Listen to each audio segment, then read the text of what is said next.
नमस्कार विद्यार्थी मित्रों, आज हम निर्भय के दूसरे टास्क के अंदर आगे देखते हैं। पहले टास्क का थोड़ा पुनरावर्तन कर दें तो इसके मुख्य पात्र थे प्रियोदा, इसके अलावा रूबी, कालू, मनमोहन, सूरज और कृत्यानंद ऐसे पात्रों के बारे में आज हम देख सके, जिसमें मनमोहन इस टीम में नया आया हुआ है। सूरज वह पहलवान के रूप में, मतलब जो व्यक्ति तैरना नहीं जानता उसको तैरना सिखाता है। वह सब मिलकर सेवा काम करते हैं। सन्यासी आश्रम के लिए मुखिया वसूलने का काम करते हैं। जो कोई व्यक्ति बीमार है तो साथी पुत्र मिलकर जब तक वह भला चंगा नहीं होता तब तक उसकी सेवा करते रहते हैं। तो ऐसी ऐसी बातें हमने आगे के क्रम के अंदर देखी थी। जिस टीम में मनमोहन का नया आगमन होता है, प्रियोदा उसकी परीक्षा लेकर उसको अपने टीम में शामिल करता है। थोड़ी हास्य भी हुआ था वहीं पर। प्रियोदा ने मनमोहन को प्रभात फेरी ने गीत गाने के लिए कहा है। वह नदी के किनारे से घर वापस लौटते हुए पुल के नीचे गाड़ी बांध गीत गाता है। उसके साथ साथ गीत गाना नहीं जानने वाला सूरज पहलवान भी गीत गाता है। सब वही ठहाका मारकर हंसते हैं। वही विद्यापति, मतलब मैथिली भाषा के प्रसिद्ध कवि की बात बताई, और लाचारी यह एक गीत है मैथिली गुप्त का, तो यही बात भी हमने बताई थी। आगे देखते हैं हम। बालूचर के उस पार किसी ने फायर किया। फायर इंग्लिश शब्द है, बंदूक में से गोली चलाना। तो नदी के दूसरे किनारे पर से किसी शिकारी ने कोई पक्षी का शिकार करने के लिए या कोई प्राणी का शिकार करने के लिए शायद गोली चलाई होगी। तो फायर, गोली चलाने की आवाज सुनाई दी। एक पखेरु बालू पर घेर छटपटाने लगा। देखिए, पखेरु का शब्द का अर्थ भी बताया था हमने। पखेरु मतलब पक्षी। एक पक्षी वह फायर से घायल हुआ, आहत हुआ, और वह अपनी पांखें फड़फड़ाता हुआ, पांखें छटपटाता हुआ जमीन पर आकर गिरा। इसका जोड़ा विकल होकर बहुत देर तक रोता रहा। देखिए, विकल, व्याकुल। पक्षियों के अंदर भी प्रेम की भावना होती है। जिस प्रकार मनुष्य के अंदर है, वैसे अबोध प्राणी पशु पक्षी है, उसके अंदर भी प्रेम तो है। तो एक पक्षी घायल हुआ तो उसका दूसरा जोड़ा था, चाहे नर हो या मादा, वह भी उसके पास छटपटाने लगा। वह भी व्याकुल होकर देर तक रोता। मटमैले अंधकार में एक अर्दली नुमी आदमी दौड़ता हुआ। अर्दली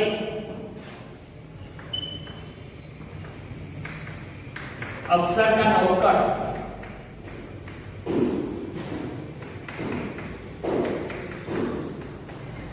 क्योंकि ये सब लोग जब घर लौट रहे थे उसी समय सूर्य नारायण, मतलब सूरज पूर्व पश्चिम की ओर ढल चुका था। थोड़ा सा अंधकार भी छाने लगा था। वे सब लोग अपने घर की ओर लौट रहे थे। इसी समय में यह फायर की आवाज सुनाई दी और एक पक्षी छटपटाता हुआ नीचे गिर पड़ा।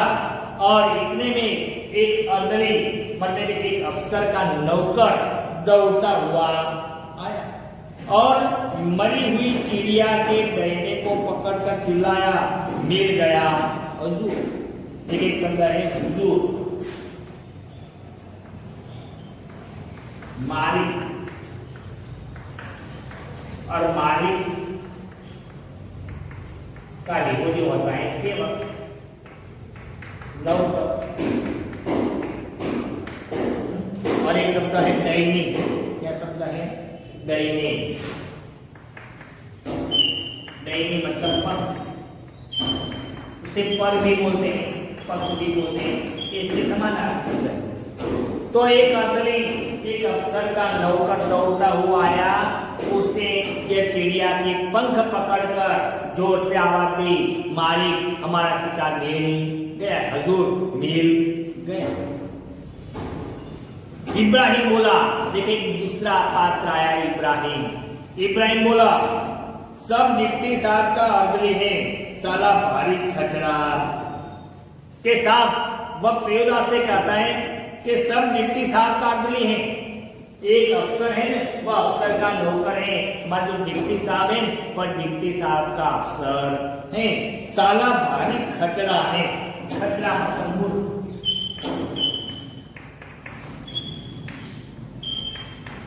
साला खचरा है, साला मूर्ख है।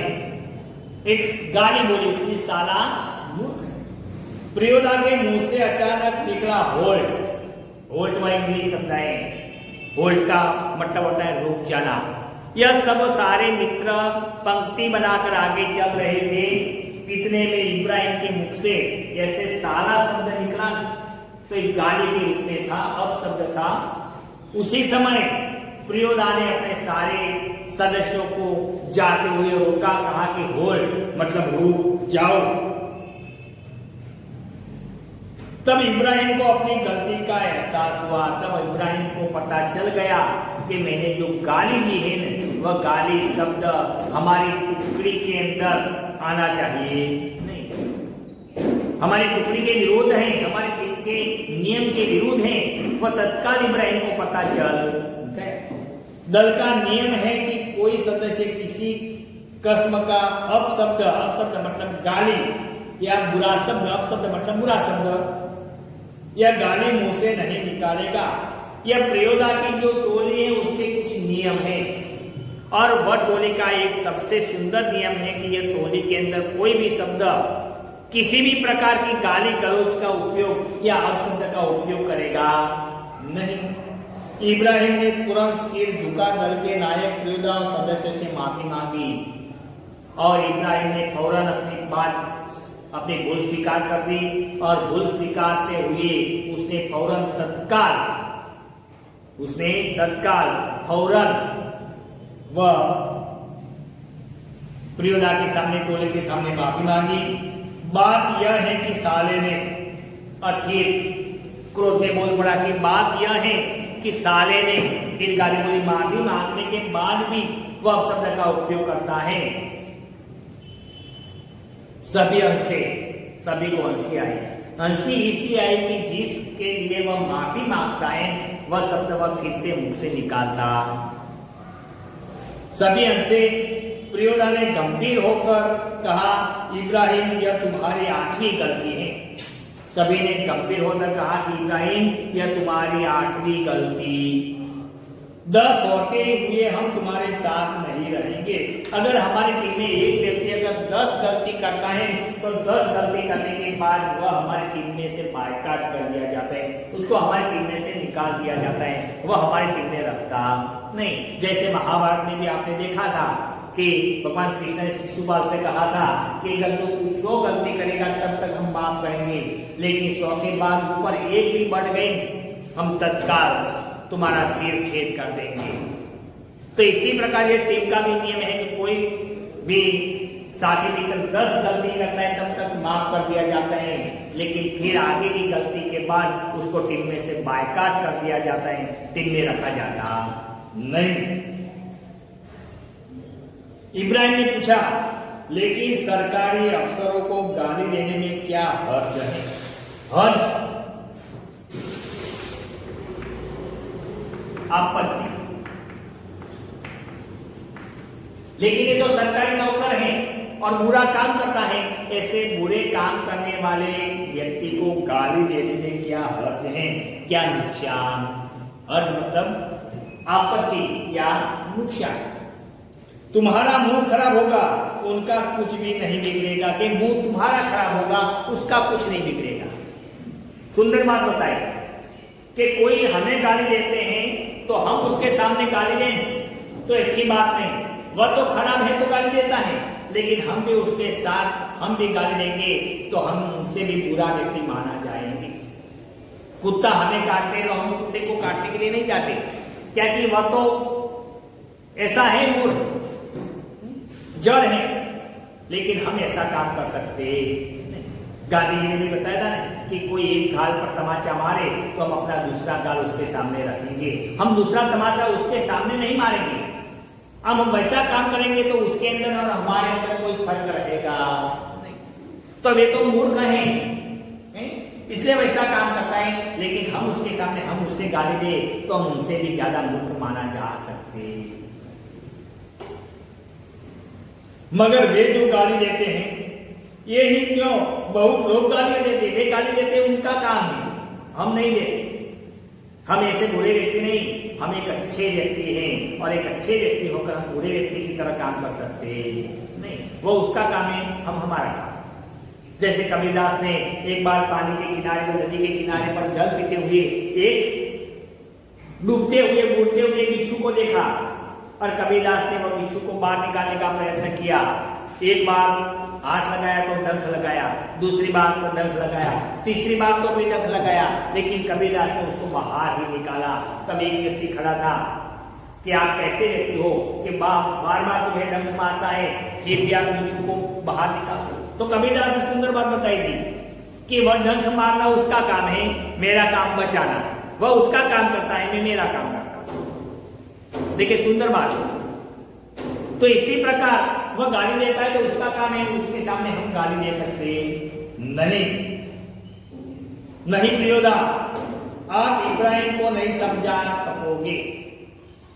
सदस्य टीम के और एक सदस्य ने कहा कि प्रियोदा तुम इब्राहिम को समझा सकोगे नहीं, इब्राहिम हमारी बात समझ सकेगा नहीं। हमारी बात, वह माहिन बात देरी से समझता है। माहिन सूक्ष्म, क्या माहिन मतलब सूक्ष्म, वह जो सूक्ष्म बातें हैं न, वह सूक्ष्म बातें वह देरी से समझता।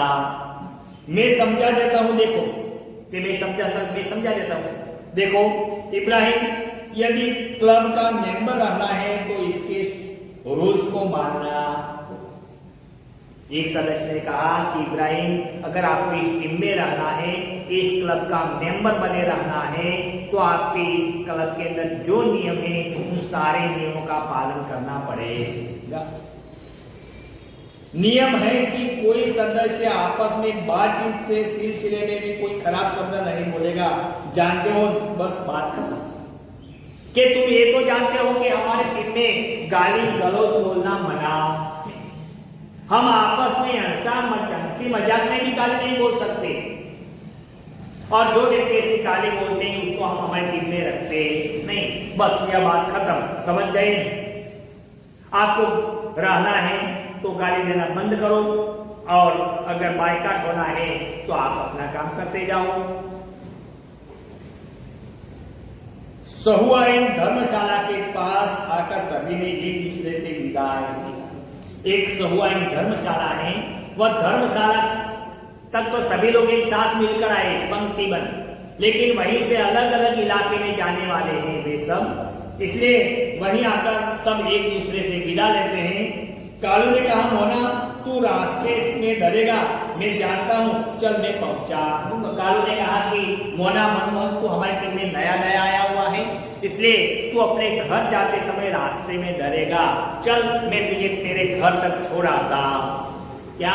मैं तुझे तेरे घर तक छोड़ाता, चल मेरे साथ चल, मैं तुझे पहुंचा।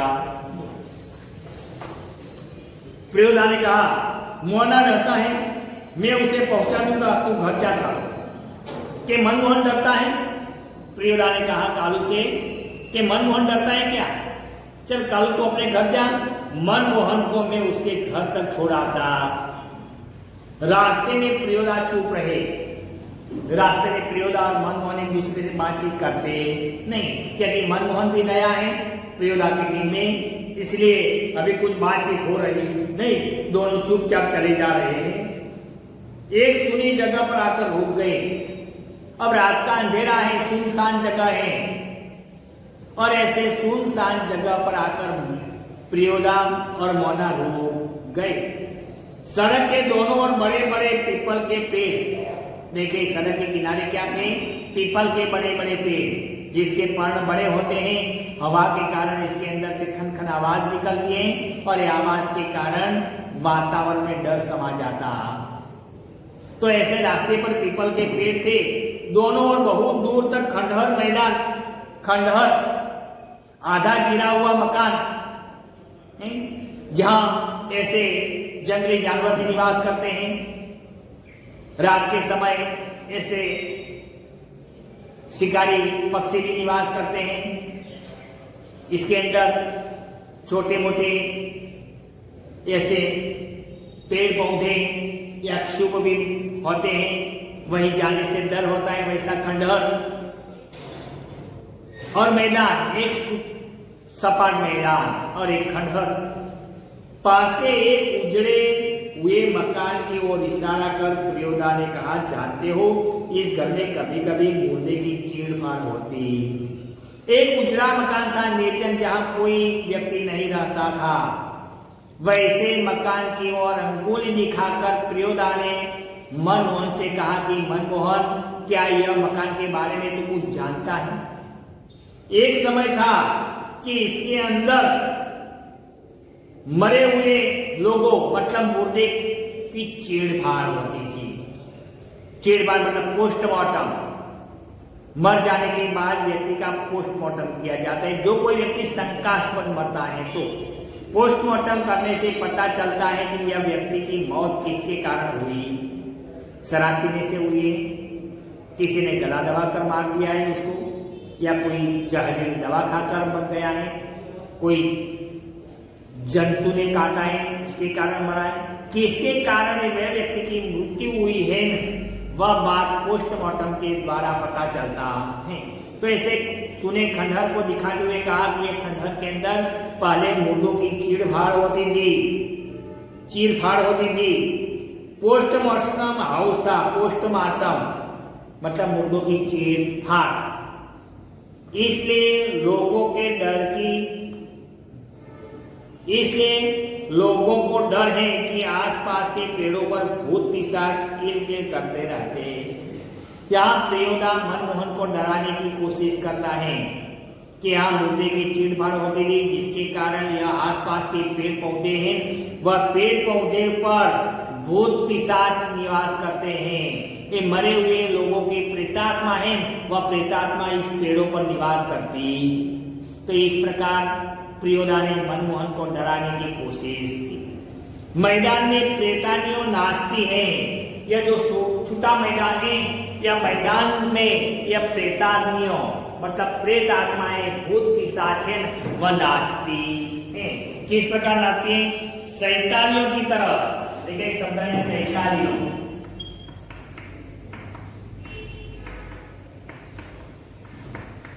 एक आदिवासी जाति,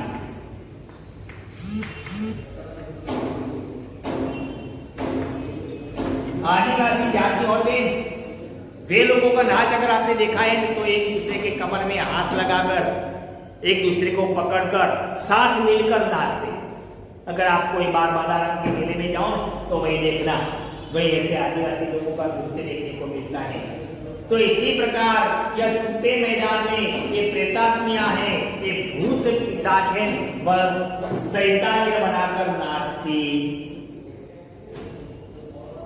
क्या डरने लगा? फिर मनमोहन ने कहा, प्रियोदा ने मनमोहन से कहा कि क्या डरने लगा? अकेले यहाँ आ सकते हो? जी नहीं। क्या तुम अकेले यहाँ आ सकते हो? ये तो मैं तुझे यहाँ छोड़ने के लिए आया, वरना तू अकेला यहाँ आ सकता नहीं। बोल तू यहाँ अकेला आ सकता है? तो मनमोहन ने कहा कि जी नहीं। प्रियोदा हंस पड़े, बोले, देख मोना, भूत प्रेत ऐसे आदमी को कभी नहीं तंग करते। फिर प्रियोदा ने मनमोहन का डर दूर करने की बात बताते हुए कहा कि मनमोहन देख, मोना देख, यह भूत पिशाच हैं, एक ऐसे लोगों को तंग नहीं करते जो लोग दास काम करते हैं, जो लोग सेवा भावी का काम करते हैं, सेवा का काम करते हैं, वैसे लोगों को ये भूत पिशाच हैं, वह कोई हैरान करते नहीं। तुम्हारी उम्र में मैं भी डरता था, तेरी जितनी उम्र है उतनी उम्र में तो मैं भी डरता। मेरे गुरु महाराज ने मुझे हंसकर कहा कि 10 काम करने वाले तो खुद भूत होते हैं। और उसी समय मेरे गुरुजी ने कहा था मुझे कि सेवा भावी का काम करो, और सेवा भावी का काम करने वाले व्यक्ति को किसी का डर लगता नहीं, क्योंकि उसकी रक्षा करने वाला भगवान होता। तब से मेरे मन में से डर निकल गया, और तू भी ऐसा सेवा भावी का काम करने के लिए आज से जुट गया है, इसलिए तुझे कोई डरने की जरूरत नहीं है। उसको भूत क्या कर सकता है। चलो शुरू करो वह गाना, राम रहीम ना जुदा मानो भाई। चलो डर दूर हो। और जो तुम गीत गाते थे कि गाना राम रहीम जुदा ना जानो भाई, चलो गीत गाओ। मनमोहन गाने लगा और मनमोहन गीत गाने लगा, राम रहीम ना जुदा करो भाई, दिल को सच्चा रखना। और इसी प्रकार गीत गाते गाते मनमोहन अपने घर की ओर चलता। और एक भी बात, सही बात, सुंदर बात बताई कि कोई रास्ते से अगर आप रात के समय अकेले जा रहे हो, आपके मन में थोड़ा सा डर समाया हुआ है, तो आप कोई बात नहीं, आप कोई भजन है, कोई सुंदर गीत है, या भगवान का नाम लेते हुए स्मरण करते हुए चलो, आपको डर नहीं लगेगा, क्योंकि आपका मन है वह गीत के अंदर, भजन के अंदर राम नाम में लग जाएगा, और ये डर की बात आपके मन में से निकल जाएगी। तो अंतिम पंक्ति में भी ये सुंदर बात बताई। तो इस प्रकार यहाँ जो डरते हैं उन्हें निडर बनाने की काम या फणीश्वरनाथ रेणु ने प्रियोदा के द्वारा सुंदर ढंग से बताया। तो मित्रों, क्या ये काम हम यहाँ समाप्त करते हैं। इसके अंदर नीचे जो स्वाध्याय दिया गया है, पहला प्रश्न है निम्नलिखित प्रश्नों के उत्तर दीजिए। इसके अंदर 6 प्रश्न हैं, एक वाक्य के हैं। दूसरे हैं एक वाक्य के उत्तर दीजिए, इसमें भी 6 प्रश्न हैं। 2 वाक्य के उत्तर, इसके अंदर 7 प्रश्न हैं। सविस्तार उत्तर दीजिए, इसके अंदर 4 प्रश्न हैं। 5वां प्रश्न है जोड़ मिलाइए। 6ठा वाक्य के लिए एक शब्द दीजिए और सूचना अनुसार व्याकरण लिखिए। यह पूरा का पूरा स्वाध्याय आपको अपने नोट में सुंदर अक्षरों से लिखना। और ये स्वाध्याय के नीचे विशेष स्वाध्याय करके ये जो मैं आपको देता हूँ वो विशेष स्वाध्याय भी आपको अपनी नोटबुक में लिखना। तो लिखें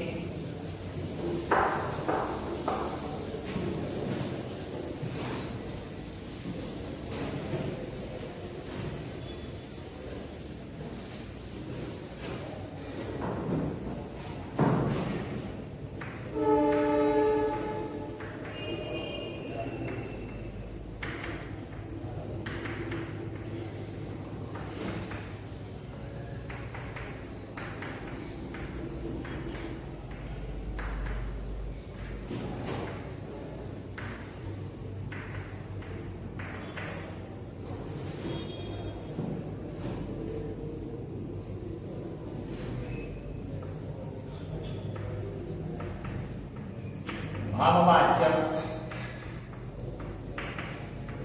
संज्ञा बताइए। एक, वाह बहुत मीठा से आपके गले में।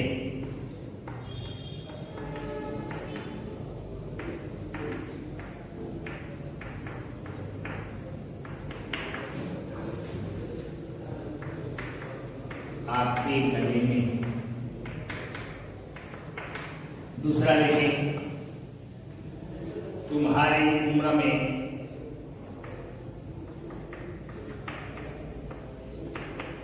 उम्र में मुझे भी डर लगता था।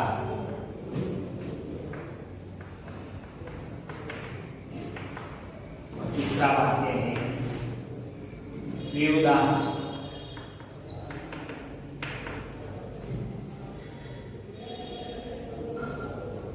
सबको दुनिया भर की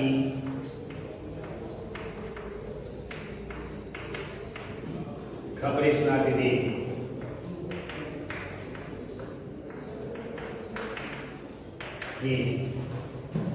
देखिए विशेषण बताइए।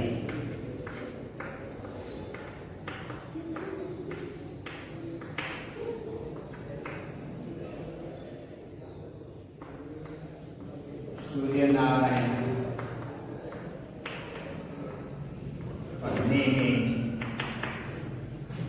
जो है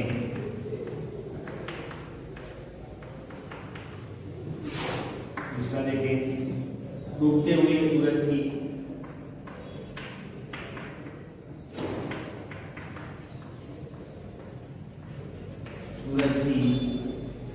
अंतिम किरण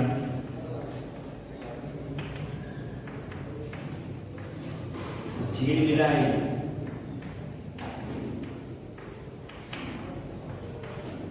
तो तीसरा वाक्य है मटमैले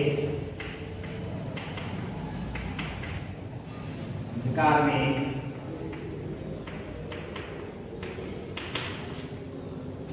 एक आदमी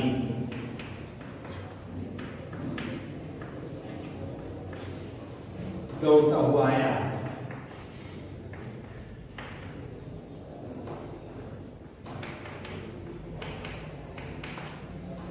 देखें ये पर्यायवाची शब्द है।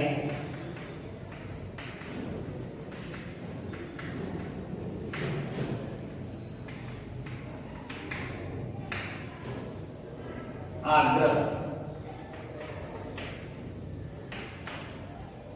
तन्मय, विकल, हर्ष,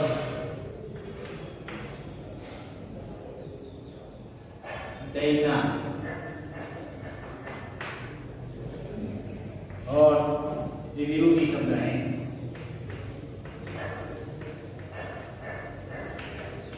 विरोधार्थी शब्द देखें इच्छा, बीमार, या कमजोर, अंधकार। तो देखो विद्यार्थी मित्रों, ये तो आपके एक अंक के नीचे स्वाध्याय दिया है, ये स्वाध्याय पूरा लिखना है, इसके नीचे विशेष स्वाध्याय लिखना है। तो इसके अंदर भाववाचक संज्ञा, इस वाक्य के अंदर भाववाचक संज्ञा कौन सी है वह शब्द आपको ढूंढना है। इसके अंदर विशेषण कौन सा शब्द है वह ढूंढना है। इसके समानार्थी शब्द लिखना है और इसके विरोधी शब्द लिखना। इतना विशेष स्वाध्याय भी आप अपनी नोटबुक में यह स्वाध्याय के साथ में लिख दे। Thank you.